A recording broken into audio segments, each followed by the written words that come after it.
এরা চেয়েছিল কিছু লোক আমাদেরকে, একটা সংস্থা জাতির লোক আমাদেরকে মেরে আমাদের বেঙ্গল থেকে তাড়িয়ে দেবে। তাদের ভোটে 30% যে ভোট আছে তাদের ভোটে সে জিততে চেয়েছে, সেই সব করতে দেওয়া যায়নি। বেঙ্গলের মানুষ শান্তিপ্রিয় মানুষ, অতএব বেঙ্গলের মানুষ ঢেলে ভোট দিয়েছে। 34 বছর বামপন সরকারকে তাড়িয়েছে, আর 15 বছরের এদের অজারা চোরেদের সরকার, কয়লা চোর, সিন্ডিকেটের সরকার, বালি চোরের সরকার, সোনা চোর। লাস্টে কি চুরি করেছে? লাস্টে ফাইল চুরি করেছে, আর লাস্টে ইভিএম চুরি করতে গেছিল। এই চোরের রানী চোরেদেরকে হাঁটিয়েছে, এরা হারিয়েছে। অতএব বেঙ্গলের মানুষ খুব সঙ্গে এদেরকে হাঁটিয়েছে। আমরা তো 215 তো ক্রস করছি। বেঙ্গল থেকে মানুষ এদের বিতাড়িত করে দিয়েছে। ওই হাওয়াই চটি দিয়ে মানুষকে ভুল বোঝানো যাবে না, হচ্ছে ধমকে চমকে যাবে না। আমাদের মানুষরা, আমাদের বিজেপি কর্মীরা, হ্যাঁ গণেশ কর্মী ইলেকশন কমিশনারকে আমরা বেঙ্গলের মানুষ অশেষ ধন্যবাদ, 100 কোটি বেঙ্গলের মানুষের প্রণাম।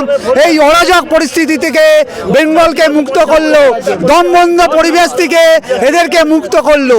বেঙ্গলকে মুক্ত করার জন্য গণেশ কুমারকে আমাদের বেঙ্গলের মানুষ অশেষ ধন্যবাদ। আর সব থেকে বেশি ধন্যবাদ আমাদের এই বিজেপি কর্মী, বিজেপি সমর্থক বেঙ্গলের মানুষ, যারা শয়ে মানুষকে এরা খুন করেছে।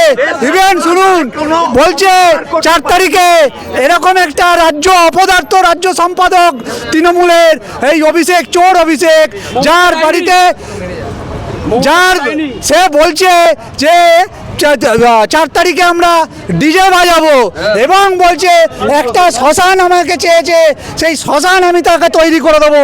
এর বার্তাটা কি দিতে চাইছে তাহলে? তারপরেও হারার পরেও সেইখানে আমাদের কর্মীদেরকে কাউন্টিংয়ে মারছে, পাথর ছুটছে, মারছে। আপনারা দেখতে পাচ্ছেন। আমরা শান্তি চাই, আমাদের বেঙ্গলের মানুষ অশান্তি চায় না। হাওয়াই চটি বিদায় হয়েছে, চোর হাঁটালো মোদিজি, বাংলা পেল বিজেপি। বিজেপি বিজেপি বিজেপি জিন্দাবাদ, বিজেপি জিন্দাবাদ। नरेंद्र मोदी जिंदाबाद, नरेंद्र मोदी जिंदाबाद, अमित शाह जिंदाबाद,